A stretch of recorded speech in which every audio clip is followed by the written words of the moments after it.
Hi,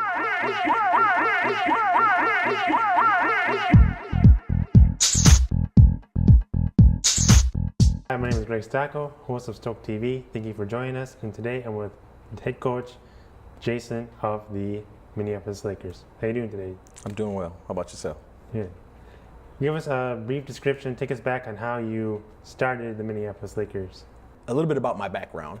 I grew up playing basketball. I've been playing basketball since the age of 5. I can remember in kindergarten playing basketball, and I've always kind of played up or played with the older kids, so that's kind of how I got my experience. But I played all throughout high school, went to college in California, a small NAIA Division I school, Southern California College, played there, ended up coming back, and I actually stayed away from coaching for years. I had kids that played, and the one thing that I didn't want to do, I didn't want to be one of those dads who kind of live vicariously through their kids and then try to coach them as well. So I stayed away from coaching. I was asked to coach a couple different times for my daughter's teams, and I actually asked one of my daughters, how would you feel about dad coaching? And she said, no, Dad. So I respected that, and again, I stayed away from it, and then I got an opportunity to coach some AAU basketball, 16U boys. So that's kind of where I got my start, is coaching in AAU. And then again, this just kind of fell in my lap. You know, a guy Mike Wright called me and said, hey, you know, I got a reference. Somebody referred me to you as far as coaching a men's semi-pro basketball team that I want to put together. Are you interested? And I said, yeah, you know, sure, why not? Let's give it a shot. And that's kind of how I got started in the semi-professional basketball coaching. But how it started was a guy named Michael Wright, who is now the president of the MBL, which is the Midwest Basketball League. We're a part of the Midwest Basketball League. He called me looking for a coach, and we kind of talked a little bit. We hit it off. So I began coaching, and we were then the Minnesota Rangers. The first 2 years we were the Minnesota Rangers. First 3 years, excuse me, we were the Minnesota Rangers, and then we did some rebranding, and now we're the Minnesota Lakers. But he called me. We talked. I accepted the head coach position. Things kind of escalated from there, and I just took over ownership about 2 years ago now. So things just kind of evolved, and here we are today.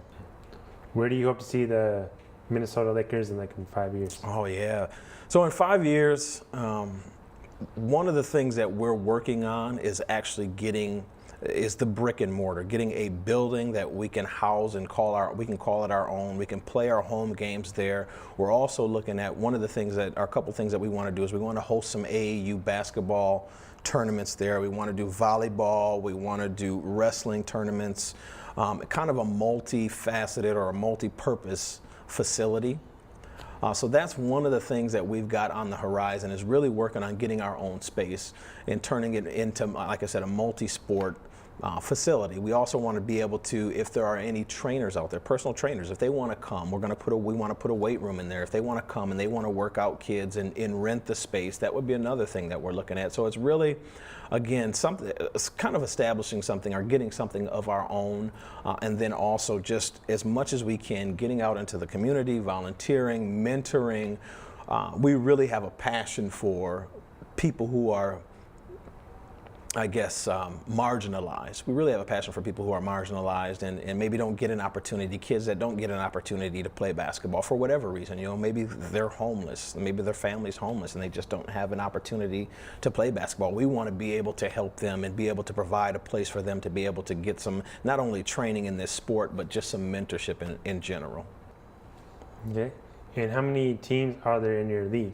So there's a total of 17 teams in the league, in the Midwest Basketball League, and they're all in the Midwest area or Midwest region, comprised of Minnesota, Wisconsin, Illinois, Iowa, Kentucky, Ohio. Everybody, again, is in the Midwest region, so far so good. Okay. And how long is your season? Our season runs from April until about the end of July. We play 16 games, so we play basically every weekend from the beginning of April to the end of July. What is the whole reason of why the Minnesota Lakers started?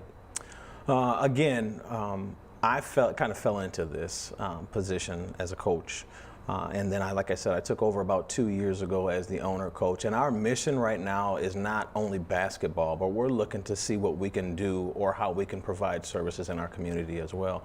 We've got some partnerships with a couple other nonprofits, organizations that we do some mentoring with, Boys Totem Town being one of them. Boys Totem Town is an alternative to jail for young men ages 14 to 18. So we go there every other Saturday and we do some skills training, some mentoring. But again, we are more than just basketball. We want to be able to provide a place or a space for these young men to come and showcase their talents, potentially get picked up overseas, get a contract overseas where they can get paid playing basketball. But we also want to give them an opportunity to give back to the community. So we do that again through a couple different partnerships that we have within the city of St. Paul. And you guys have been around for 4 years, 5 years now? Yes, we are in our 4th year of existence right now. Yeah, we've been around for 4 years. So we're pretty well established. We're still trying to get some things in place, but I think we're on our way. I think we're making the right moves to get to where we would like to be in about, let's say, 5 to 10 years. So how do you find your players? How does that whole process work? Yeah, so what we do is we hold a tryout every October, and it's an open tryout. Whoever wants to come, there are no criteria, there's no requirements. All you need to do is basically show up. There is a fee, a small fee. It's usually about $30, but it's an open tryout that we hold. So we basically can pick our talent from these guys that show up. We do have a core of about 8 players that have been with us since year one, which is great because they've got the camaraderie, they've got the cohesiveness that we need to be, a competitive basketball team. So we do have those core guys. Again, that's a benefit for us, but we are always looking for talent. We're also looking at our junior colleges in in Minnesota, some of the D2, D3 colleges as well. We've contacted them. And we're trying to recruit in those areas as well. We're trying to get younger. We've got some older guys, so we're trying to get younger now. We're trying to get some younger guys in there to mix with the older guys, and I think we'll be able to do that. I think we'll be successful doing it. Change it up a little bit. Let's talk about professional basketball. Sure. Who do you think is like the main stud in the NBA? I don't know about, well, as far as players, if you're talking about strictly offense, it's got to be James Harden. This guy, I mean, he can score at will. He can shoot from anywhere on the floor. He can get to the basket. He's just a multifaceted player on the offensive end. Now, if you're talking about a two-way player, you got to look at guys like Kawhi Leonard. Kawhi Leonard can go and he can get you 30 points, but he can also be your stopper on defense, right? He can guard the best player on the other team as well.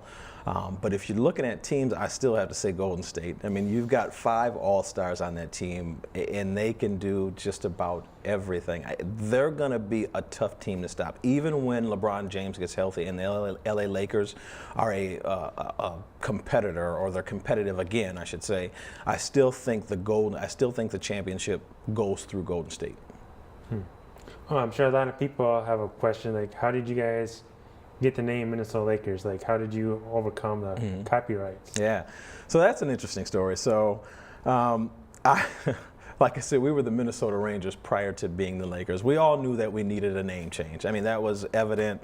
The players were griping about it. I knew that we needed to kind of jazz things up. And I was just sitting around one day, honestly, and I was online, and I'm looking up basketball teams, and I looked up, and I knew the LA Lakers were the Minneapolis Lakers once upon a time. So I looked them up, kind of did some historical searching on them, and I just got some ideas, and I thought it would be cool just to kind of do a play on the old Minneapolis Lakers. And that's kind of where we came up with the Minneapolis Lakers. Of course, we want to drum up some interest too. We're a semi-pro team, so there are not a lot of people that know about the Minnesota Lakers. So we want to drum up some interest, and we're willing to do just about anything we can. But that was one of the ways that we thought that we could really market this team and really get our names out there. So that's kind of where the the Minnesota Lakers came from. And then since you guys are on the professional level, the NBA doesn't have no say or anything, right? That's correct. So I thought about that as well. I did some research. As long as we're not a professional team, we're not competing with other NBA teams. We're a semi-professional basketball team. So there weren't any copyright issues. If you look around, there's some other teams within Minnesota, actually, some AAU teams, and they are the Minnesota Lakers as well. They don't have that issue either. We're not competing with the NBA. We're not competing with NBA teams, so there's no issues with copyright there. Where do you guys play your games at? So our games are played in St. Paul at the High School for Recording Arts. It's on the corner of Lexington and University in St. Paul there. They built a new gym probably about 6 or 7 years ago on the back of their building. There was an old, back in the day, it used to be an old Bally's Swim and Fitness, which was a similar to a LA Fitness. But they turned that into a school, and then they built a gym on the backside of that. So we are able to play our games there. It's a college floor. It's got the college three-point line. It's 84 feet as opposed to 94 feet. The NBA is 94 feet, so it's 10 feet shorter than the NBA. Court. It does have the 24-second shot clock as well, so it's a great place for us to be able to go and have our home game. Seating could be a little bit better, but it's all in all, it's a good gym. You just had your first preseason game. How do you feel about your team this year? Feel pretty good, and actually the game that we played yesterday that you're referring to, that was actually our third preseason game. So far we're 3-0 in the preseason. There are some things that we've got to work on, of course, and that's what the preseason's for. You want to be able to assess your team, and it's kind of a barometer, if you will, to see where we are, find out what we need to work on. You want to always look at your strengths too as well. You don't want to just harp on the weaknesses, because if you just talk about the weaknesses, the guys you get deaf ears, which is just human nature, right? People want to know what they're doing well before you hit them with, hey, we need to improve here, here, and here. So our preseason is really a chance, again, it's a barometer for us to see where we're at. These are our strengths, these are our weaknesses. We need to work on these weaknesses so they can become strengths as well. And I think we're doing, as far as the preseason right now, currently, I think we're doing okay. I think we're starting to click. Last year, and I think the guys on the team would agree with this, I don't think there was one game where we were hitting on all cylinders. So our goal this year is to really hit on all cylinders, meaning that we've got the right people in the right places or the right positions, and they know their roles and they can contribute. If they know their roles, they can contribute, I think, more effectively. How can people get a hold of you?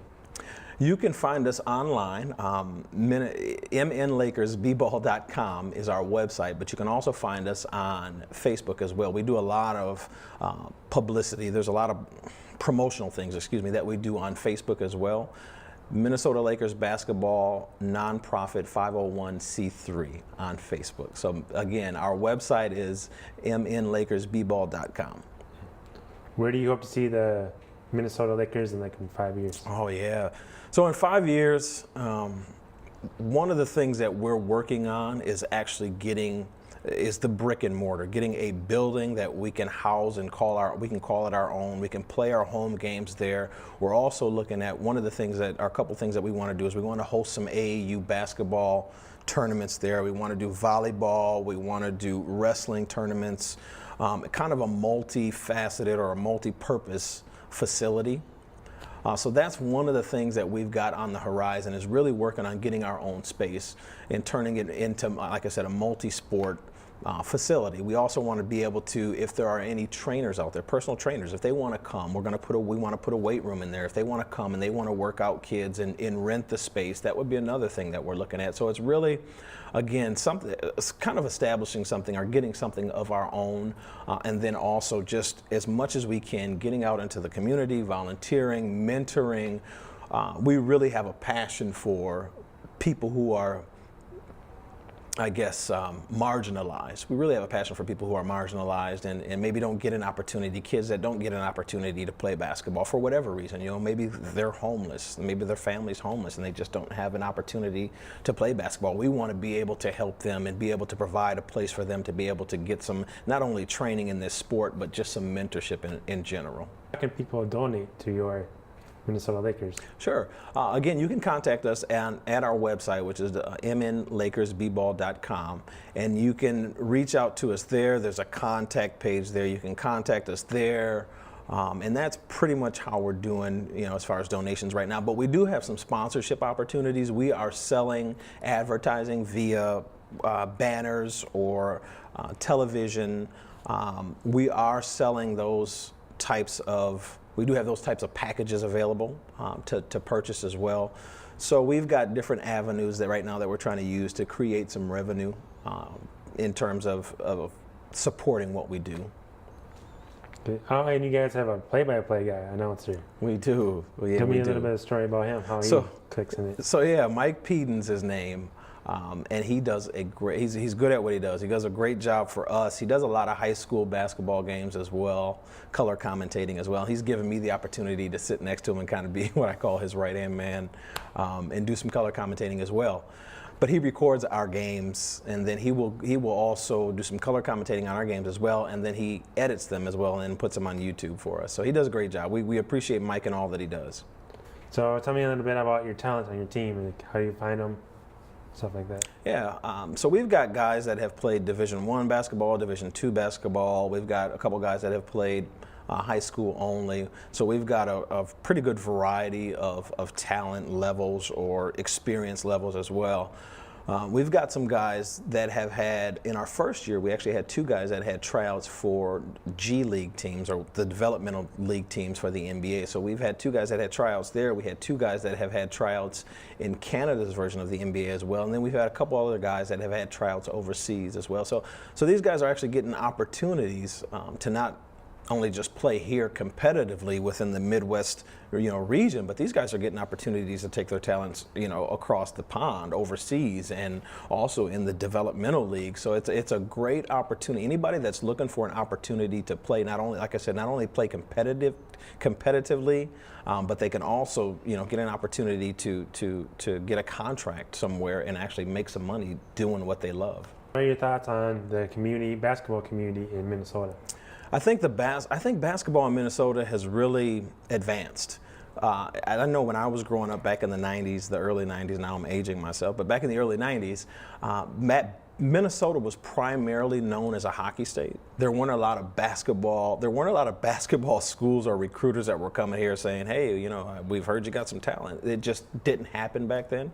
Again, it was mostly a hockey state. I think the face of basketball overall in Minnesota has changed drastically. I mean, you've got recruiters coming in from everywhere, from your Kentuckys, your Dukes, your big time schools, your Big Ten schools, University of Minnesota, Wisconsin.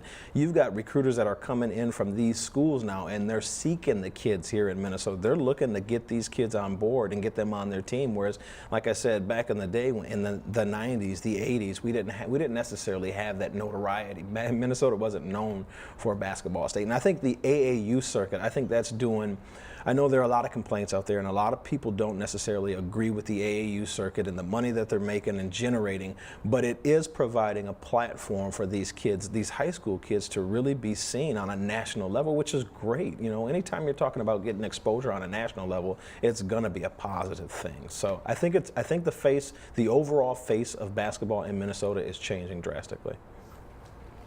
Greg Stocko, Stoked TV, thanks for joining, and thank you, Jason, for coming on. You can check it out, Stoked TV, Mondays at 6 p.m.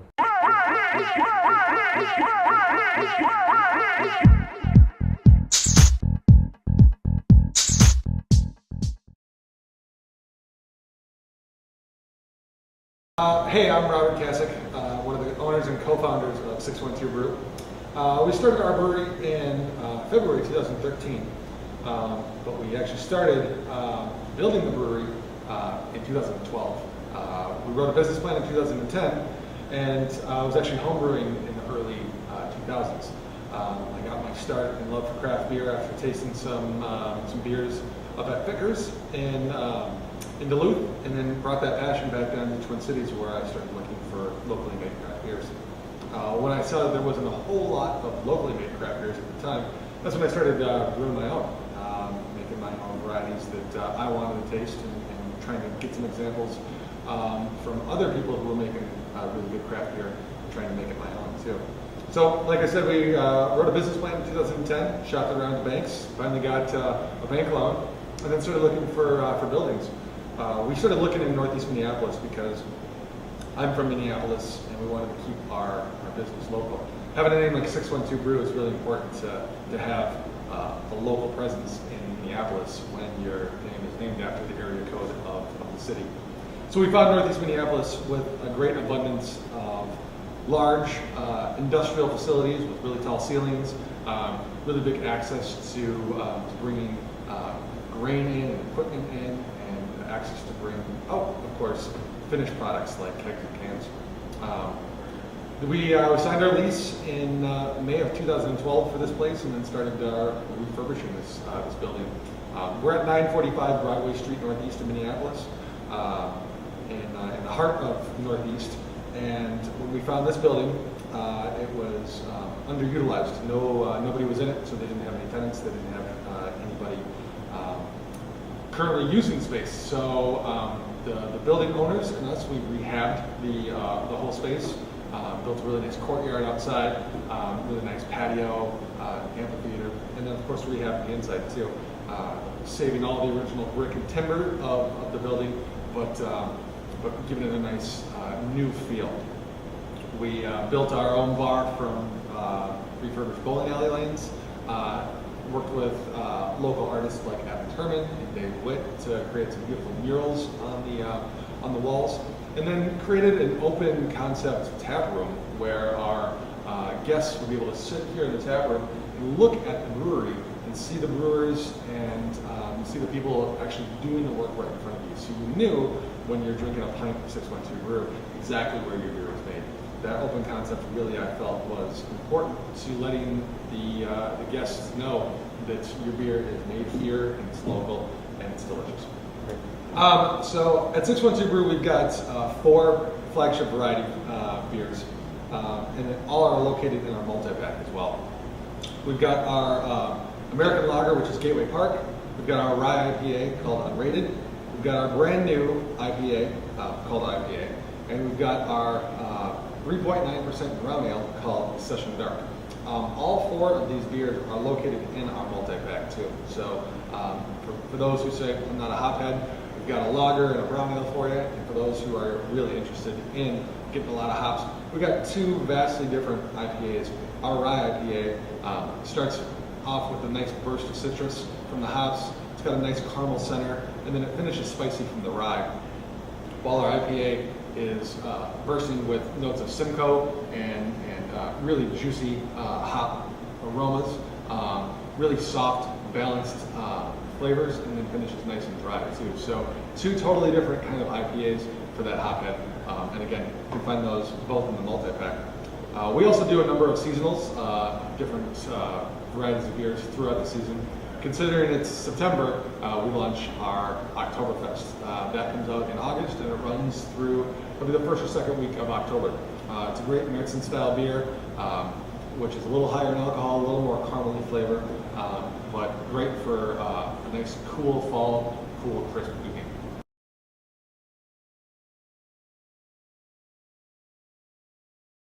Coming up with the concepts of new beers is fun, but it's challenging.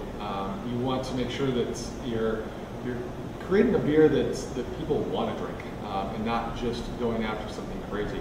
But also, you want to try and buck trends. You don't want to continually just make another IPA or make a pale ale or just make a standard lager. You want to give the guests something that they haven't tried before. So keeping that balance between true to style, but also being experimental is important. Luckily, our suppliers, who supply us with hops and with grain, are always pushing the envelope, trying to provide new grains and finding new blends of hops that we as brewers can really utilize and create new beers and give guests new experiences that they've never had because we're using ingredients that people have never had. So it's really fun.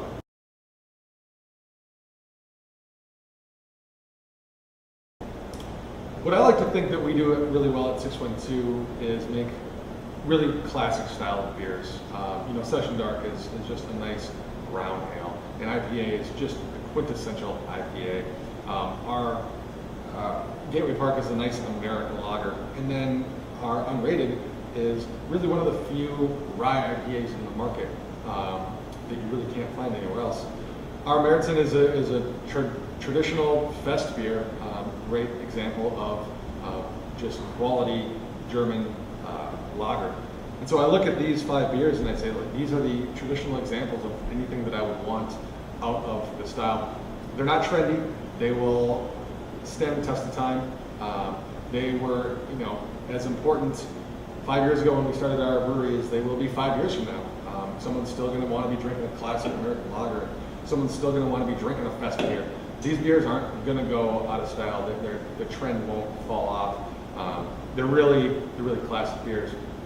But also, we do take chances. For our tap room, we do things like cranberry kettle sours, or we'll do a wild fermented peach ale. We do double IPAs. We'll do a Belgian quad. We'll do things that aren't necessarily always that quintessential lineup that you find in the stores, but more of a test of our brewers' aptitudes to try and do something a little more challenging for them and challenging for the guests to try as well.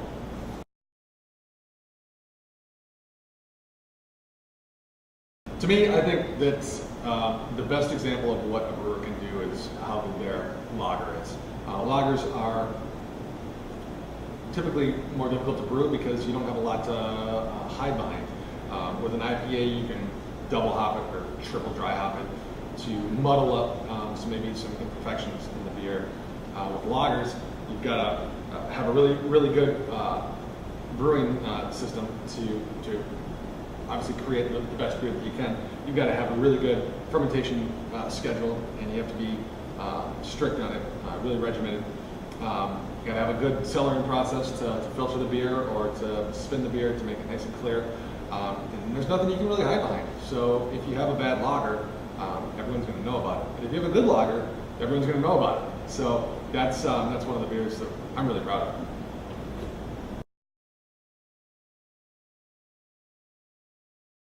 The Unrated is one of my recipes that we still have today. We've retired another one of my beers. It was a pale ale. Unfortunately, pale ales just aren't as clamored about as other styles of beers. Pale ales are seen as kind of boring. So that's why you see a lot more lagers or blonde ales. That's why you see a lot more heavily hopped IPAs and double IPAs. The reason is because of the two ends of the spectrum.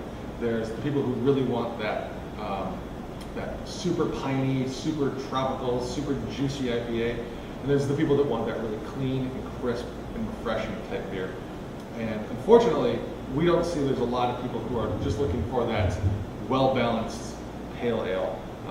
And unless your name is Summit EPA, there's not a lot of people making just traditional pale ales anymore. So that's a bummer, but it also opens up the door for other really cool beers that we can make. And it allows us, when we retire a pale ale, to bring out a brand new IPA and showcase that one. Of these beers, the only one is my recipe is unrated, but that's why we have a really good brewing team, so they can create and craft other really good beers that I'm super proud to drink and super proud to have our name on.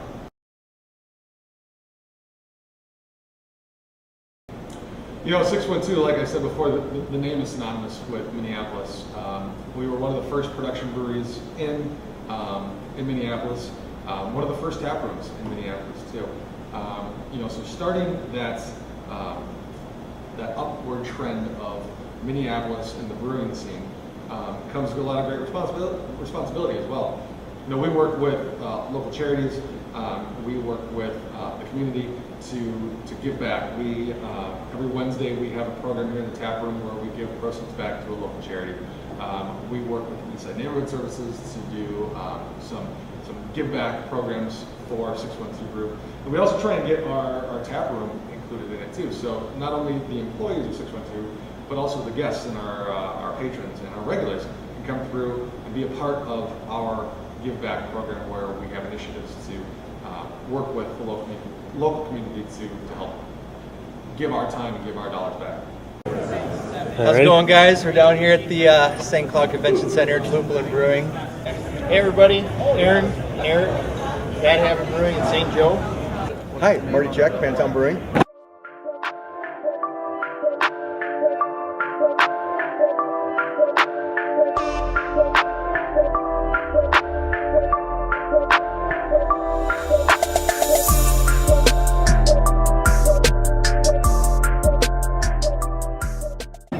Three, two, one. Hey guys, it's Desi, and we're standing in front of our St. Cloud Craft Beer Tour booth, representing for the Hop Shop. Nick Barth with Beaver Island Brewing Company, one of the co-founders here of Beaver Island Brewing Company in St. Cloud, Minnesota, just 2 blocks away from the River's Edge Convention Center. Because great beer alone, which is a good thing, just doesn't cut it. You know, so but I like to see everybody stepping up their game and actually making good quality beer. You know, where it's not just good beer alone that just sets you apart from everybody else, because that doesn't say a lot about everybody else. Right now we have a lot of great people making a lot of great beer. And I don't care who you are, that's awesome. My personal opinion right now, package market is getting a little bit saturated. You got a lot of options in the liquor store, but in all the small craft breweries with the smaller systems, they're doing great. We're getting more of them opening up every day, and those guys are actually making quite a bit of money on those little tap rooms, and I think we're going to see more of those coming along. Big year for Minnesota Craft. I think we'll continue to see a lot of openings, probably smaller breweries, not huge production breweries, but more and more it's going to be about brewers telling us why they're different on that shelf. You walk in any liquor store, there's a million local IPAs. Why do you care about that one or that one? And we think that local, the story of using local hops will really speak to consumers. Yeah, cool. Thanks again. Nice to meet you.